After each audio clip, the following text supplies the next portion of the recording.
Goeienaand, welkom by vanaand se Sabbatsluiting. Ek glo en vertrou elkeen het 'n geseënde Sabbat gehad en dat die Here goed was en elkeen het net 'n ongelooflike lekker dag gehad het. En voor ons begin, kom ons nooi die Heilige Gees uit om ons te lei en ons harte oop te maak en mag daai vuur dit in ons sal brand. Hemelse Vader, baie dankie dat ons U naam mag aanroep.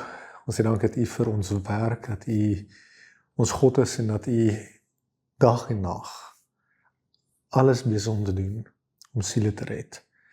En so deur die werking van die Heilige Gees, Jesus, is dit my gebed dat U woord aan ons sal openbaar en mag ons net daai vlammetjie verder aansteek en sal warm word en sal uitblus, uitbrand vir dit wat U vir ons doen. En soos wat U beloof het dat U ons naam sal bely voor die Vader en voor sy engele. Here, so mag ons U naam bely hier op aarde. Lei ons nou is ons gebed in Christus U groot en heilige naam. Amen. So vanaand wil ek bietjie iets deel wat vir my in hierdie week waarmee ek besig is 'n studie, spesifiek met so 'n holistiese prent. Nou, daar's baie wat mens eintlik kan sê oor hierdie, dis eintlik 'n ongelooflike studies, besefenis van dinge, maar daar's iets wat ek regtig op die kraks van dit alles wil op fokus.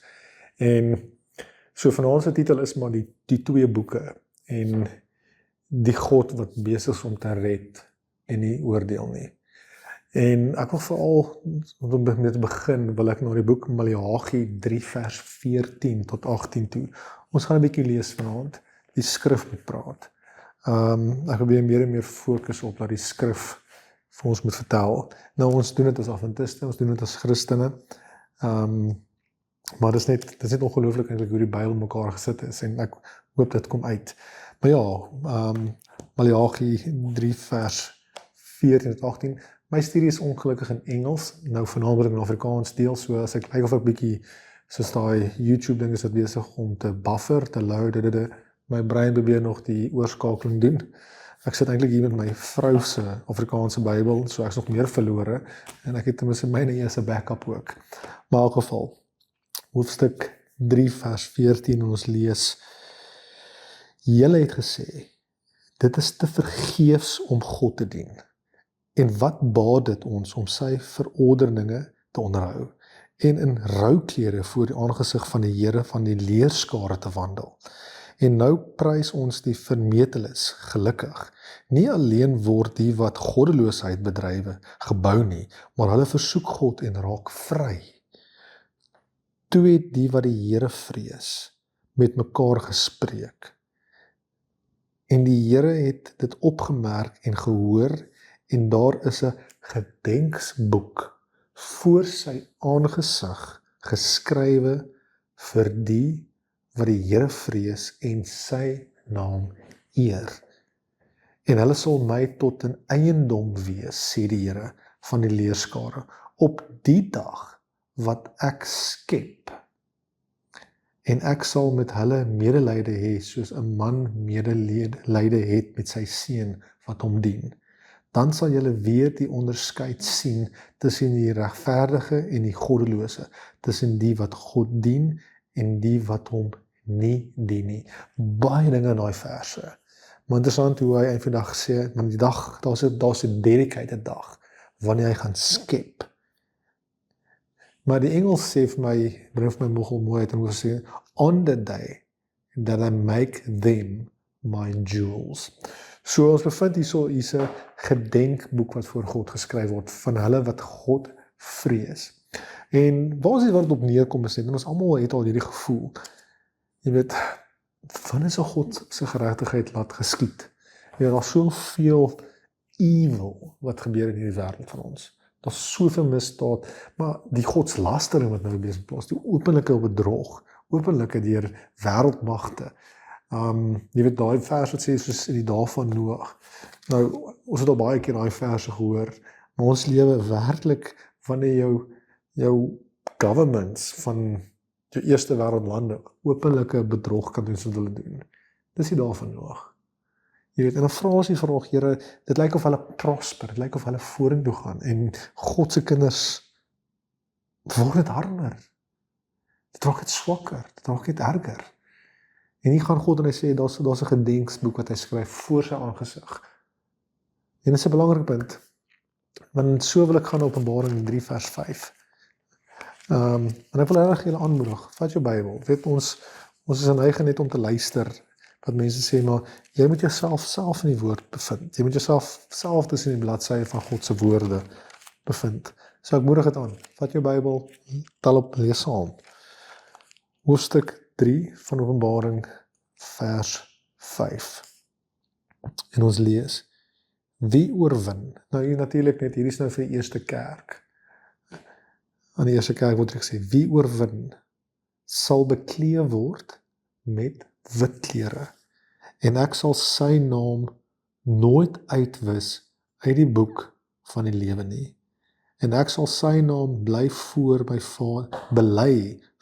Vader en voor sy engele. So, hier's 'n belofte om wat God sê, en Jesus sê, hy wat oorwin deur Jesus, in Jesus, jy weet, sal hy bekleed met wit klere in sy geregtigheid. Jesus se geregtigheid sal ons bekleed word. En ons sal skoon gemaak word, ons sal wit as sneeu wees. Dan praat hy van iets wat interessant is natuurlik, dan ook jou naam sal nooit uitgewis word uit die boek van die lewe. Nou, ons bevind natuurlik hierdie boek van die lewe in Exodus ook met Moses. So net om vertel, hierdie boek van die lewe, Psalm, dink dit is 69, as ek nou reg onthou, praat ook van die boek van die lewe. Oralste word die boek van die lewe van gepraat in die Bybel. Maar veral met Moses bevind ons waar Israel gesondig het en hy kom na die God toe en hy sê, weet jy, haal eerder my naam uit die boek van die lewe uit. Nou op hierdie stadium was Moses besig om op te tree soos 'n tipe Christus, wat ongelooflik is, hoe hy sy eie saligheid op prys sal sit om ander te wil red. Maar hy sê, verwyder eerder my naam uit die boek van die lewe, maar behou hulle sin. En die antwoord van God is, hy wat teen my sondig, sy naam sal hy verwyder uit die boek van die lewe, maar hy wat my vrees en eer, sy naam sal bly. En dit was altyd die kriteria gewees. Maar wat interessant is, almal wat die naam van Jesus aanvat, sy name word in die boek van lewe geskryf. En ons sien baie meer van hierdie inligting, ons gaan nie baie detail oor dit gaan nie, maar ons bevind baie inligting van hierdie juis in die sanctuary systeem, en juis die executive judgment, die oordeelsdag van 1844, maar waar die allerheiligdom skoongemaak word. En wat punt vind juist daar plaas? Dis wat ons 'n bietjie wil gaan aanraak vanaand. Maar wat interessant is, ons hierdie eerste boek, die boek van die lewe. Nou wat eintlik so hartseer is, daar's 'n kinderverhaal wat geskryf was, 'n movie. Ek het hom nie gekyk nie, ek het net gaan oplees oor die plot, wat genoem was The Book of Life. Dis 'n ongelooflike godslasteringe boek gewees, verhaal gewees, 'n kinderverhaal. En dit is so geskryf in die oog van Lucifer eintlik, want nou as jy die verhaal ken van Lucifer wat gebeur in die hemel, en waar basis die aantuiging gemaak het dat engele kan op hulle eie wysheid staat maak, hulle het nie die wet van God nodig nie, dat hulle eie pad kan bebaan. Dis pretty much wat hierdie verhaal ook oor gegaan het, en hoe hy die dood oorkom het, en sy liefde weer gevind het, en maar in sy eie meriete, in die eie pad bebaan, sy eie pad gemaak. Maar tog, hier lees ons, dis net in Christus. Maar nou, in Openbaring 5, vers 1. Baie saam met dit op vers 1, net so op volgende bladsy.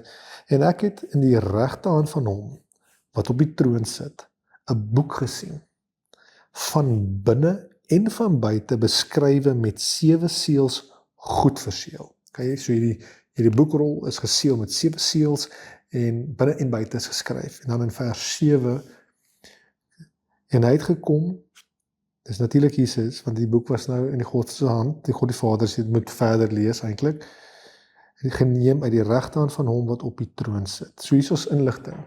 Die lam kom, hy is waardig om hierdie skraal op te maak, hoekom? Want hy die prys betaal. Okay? Maar wat vind die plaas? En wat is hierdie boekrol wat binne en buite geskryf is? Nou, as jy na Esegiel 2 toe gaan, Esegiel 2 vers 9,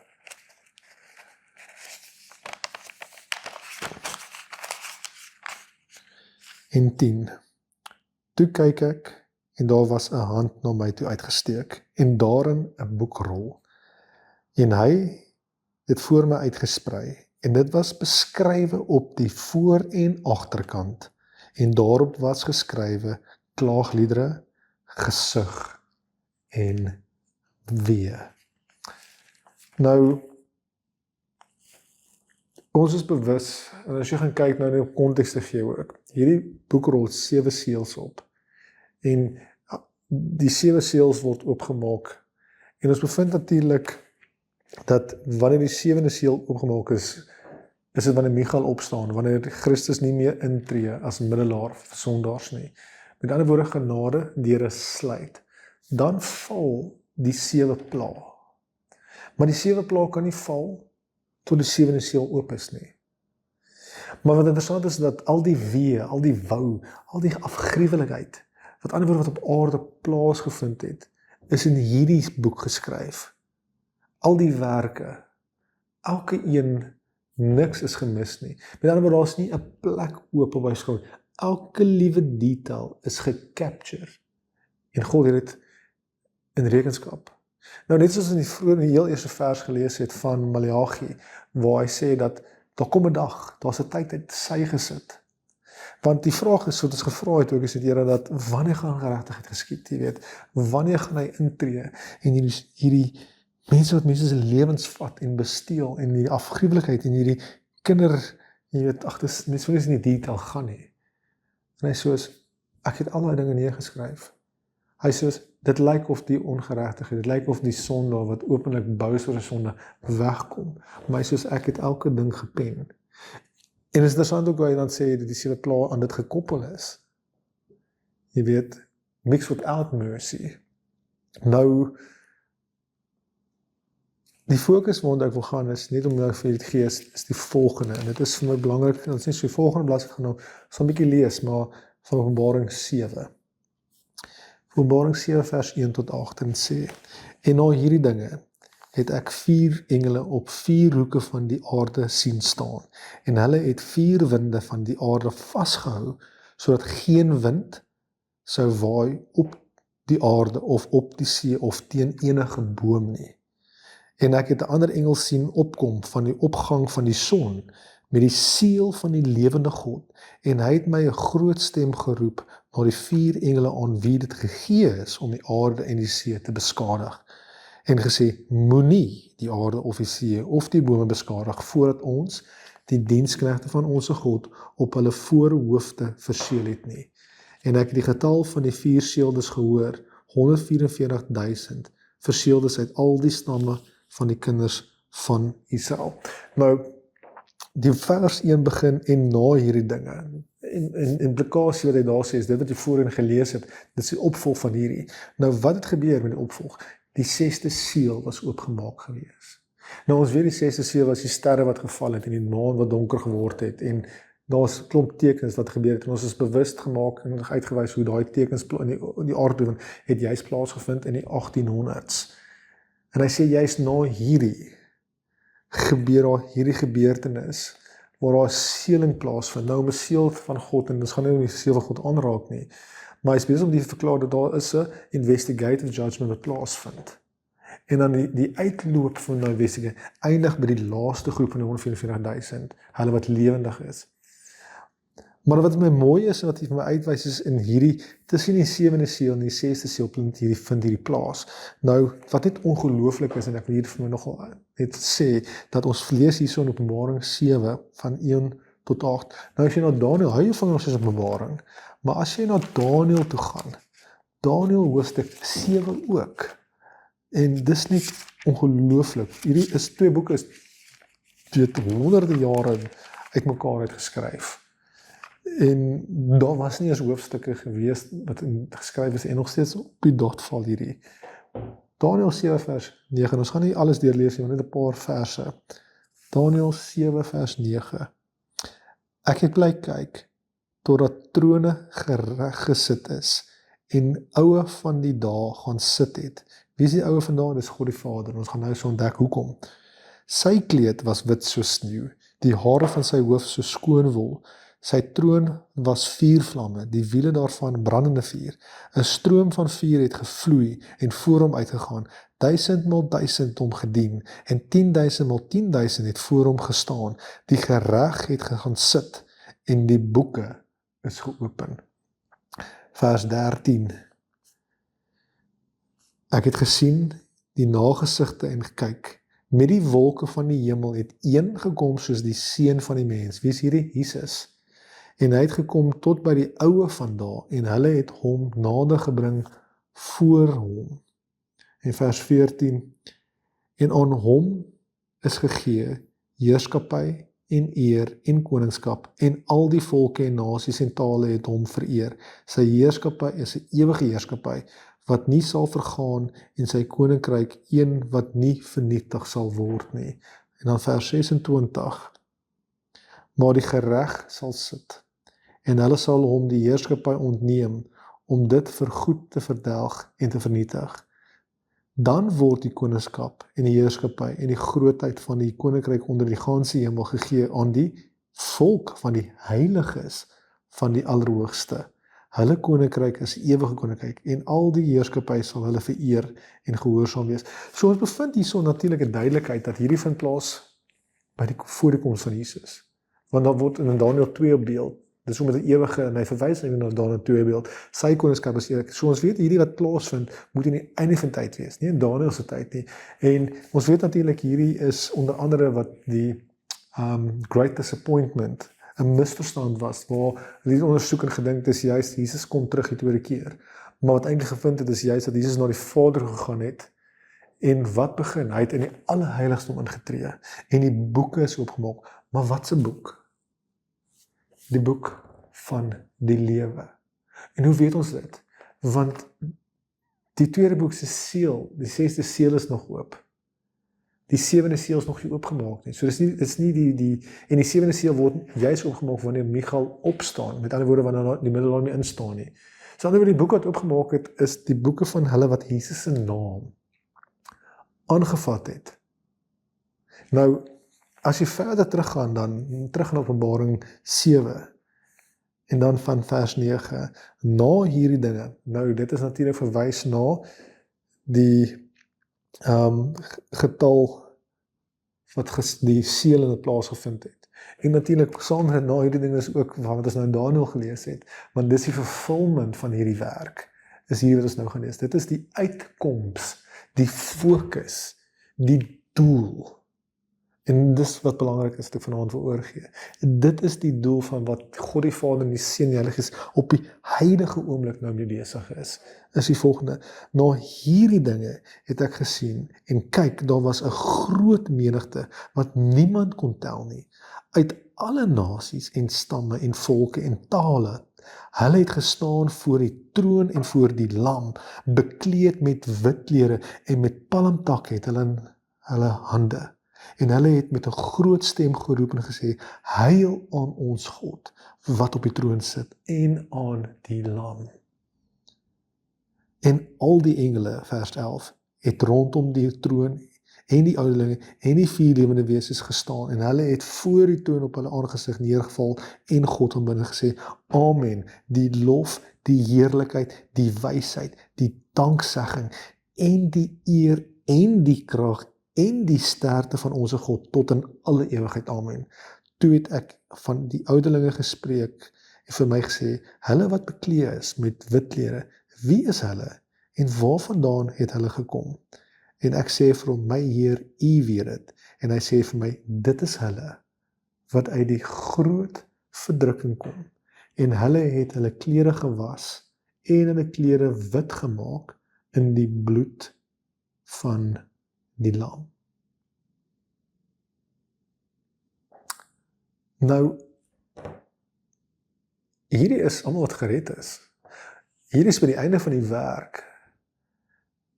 So wat Jesus sê, ek sê jou naam voor die Vader en voor engele bely. Nou wat die plaasvind is, almal wat Jesus se naam aangevat het, as verlosser. Sy naam is geskryf in die boek van lewe, van die begin van Adam af, tot die laaste persoon. En by die oordeelsdag, en dis juist nie, dis die ondersoekende oordeelsdag. Dis juist nie waar God gaan en oordeel, is waar God vat die name, en net soos ons gekyk het in die patroon van wat op die aarde met die heiligdom gedoen het, waar die hoëpriester een keer ingegaan het, en die heiligdom gereinig het. So kom al die name weer op. En einde van die dag is daar een ding wat vergesoek word. Jesus het 'n gebed vir ons gedoen, toe op aarde was. In Johannes 17 lees ons sy gebed vir ons. Eers vir sy disippels, maar toe self vir hulle wat in hom sal glo, wat na hulle kom. En sy gebed was gewees die volgende: Here, net soos wat U in my is, en ek in U is, so mag ons in hulle wees, en hulle in ons wees. Met ander woorde, in Christus, deur Christus. Ek moet bekleed word, ek moet gewas word, ek moet geheilig word, ek moet gereinig word, deur en in Christus. Dit is die plan van verlossing. Dit is die doel van die kruis. Dit is die beginfase gewees van juist hierdie proses. En wat hy verkyk en wat hy versoek is, het hulle klere, het hulle oorkom, soos ons in Openbaring 2 gelees het. En ook hulle vandag, soos ons nou gelees het hulle klere wit gemaak in die bloed. Met ander woorde, het ons in sondes oorkom deur Christus, in Christus. En hulle name bly. Maar hulle wat hy vandag opgegee het, hulle wat hy vandag gesê het, hierdie werk is nie vir my nie, hulle name word net uitgehaal. Let wel, nie geoordeel nog nie, net uitgehaal. Hoekom? Want op die huidige oomblik is die werk van die Godheid om siele te red. Die oordeelsdag is juist wanneer die 7de seël oopgemaak word, maar dan tog is dit ook nie die oordeelsdag nie. Dan is dit die pla van daai gruweligheid wat plaasgevind het, om daai laaste dier en daai hoervrou en sy kinders en die valse profete en almal wat daai tyd die volk kap of God se vengeance uit te stort met 7 pla. Maar dit is nie die oordeelsdag nie. Want ons wat heilig is in Christus, priesters van God, in die 1000 jaar sal die boeke oopmaak, waar juist die ander werke opgeskryf is. En juist, ek sê dat, ek gebruik die woord as God audit, die kyk van, hoekom is hierdie ou nie so, en die hele lewe kan sien. En dan na die 1000 jaar, kom eers die oordeel. En tog is daai na die 1000 jaar, die oordeeldag, is die primêr fokus, nie net om te oordeel nie, maar dit is eintlik om die aarde te herskep. En op daai dag, het ons gelees in die heel eerste vers, sal jy dan sien hy wat aan God geklou het, en hy wat nie. Dan sal jy sien, het dit saak gemaak of nie. Maar sy fokus op daai dag is nog steeds eintlik om die aarde te reinig, om 'n nuwe aarde te skep. En die punt hiervan wat by oor sê, in hierdie oomblik waar ons sit in die tydlyn voor tussen die 6de seël en die 7de seël, terwyl Jesus besig is om vir ons in te tree, ons name voor die Vader te bely, sy engele, is die werk van die Godheid om siele te red. En wat ongelooflik net is, dat ons lees in die skrif self, dat die Vader sê, hy gee die oordeel juist aan die Seun, hy oordeel nie. En die prentjie van God die Vader, wat die Satan geskep is, en die wêreld skep, is regtig hierdie oordelende teraan van 'n God. En hier gaan God, en hy's besig met die werk wat mense soms self verklaar, wat nou plaasvind as hierdie vreesagtige werk. Maar die werk wat hy doen is eintlik juist besig om siele te red, om dit vas te maak, om ons te anker, om ons to settle us in the truth, deur die Gees en deur sy waarheid in die woord. Met ander woorde, die Godheidplan se primêr fokus is nie om foute te vind in mense om hulle te diskrediteer nie. Dit is om hulle wat in hulle vasklou te seël en reg te maak vir 'n nuwe liggaam, 'n nuwe hemel en aarde en 'n ewigheid saam met die res van die heelal. Ander woorde, om te red. Dis ons boodskap. Dis wat heilig aangaan. Dit is wat Jesus heilig besig is om te doen. Hy is besig om siele reg te maak vir sy koninkryk. En wanneer hy weer gaan skep en 'n nuwe liggaam gee, dan gaan ons vir die werklikheid eers besef dat die God wat aan ons kant was nie 'n God wat net met 'n lat gestaan het en gewag het.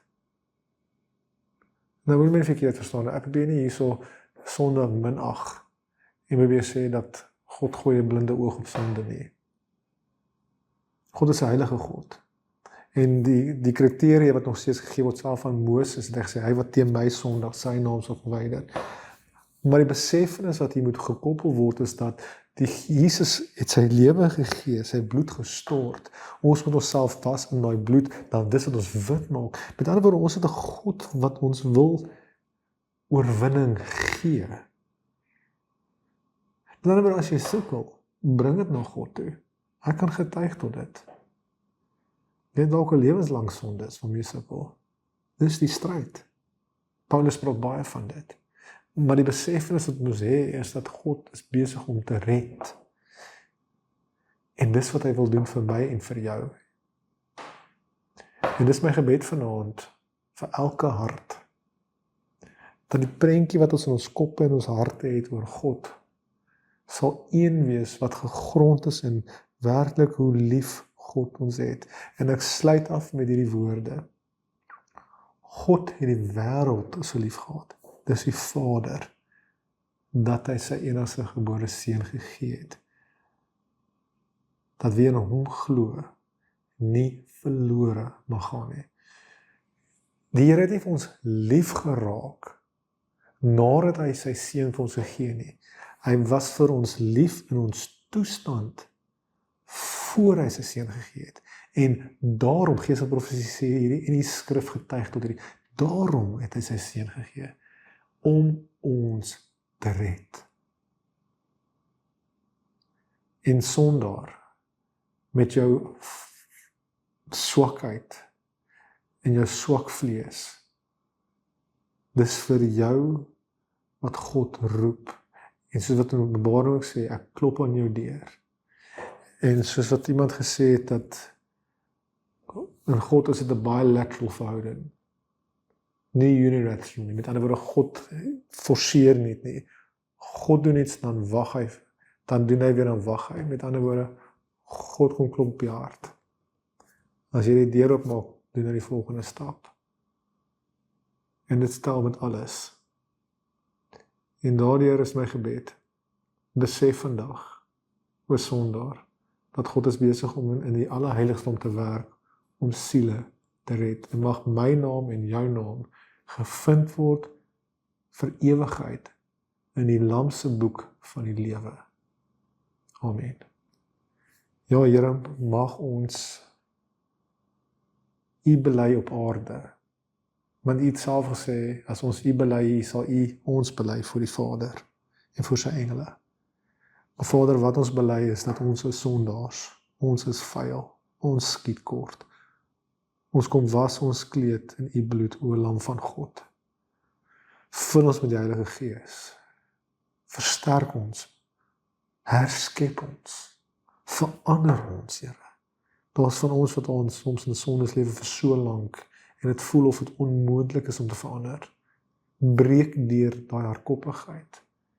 En daar waar swakheid is waar hulle self nie kan opstaan nie, gee die krag deur die middel van die Heilige Gees of deur hulp van familie of vriende en kerkgeliefdes om daai mense by die hand te vat en op te staan. Want elke krag, elke mag is aan U gegee. En almal wat optree vir U is nog steeds deur U en van U. En daarom, my God, die gebed wat U vir ons gegee het, die gebedsversoek, daai mooiste gebedsversoek, so vir 2000 jaar terug, dat 'n uitnodiging, dat net soos wat U in die Vader is en die Vader in U is, so wil die Godheid in ons wees, en ons in hulle, in julle. Mag daai unity plaasvind, nou al. Dis my gebed vir elke liewe hart wat luister vanaand, in Jesus se heilige naam. Amen.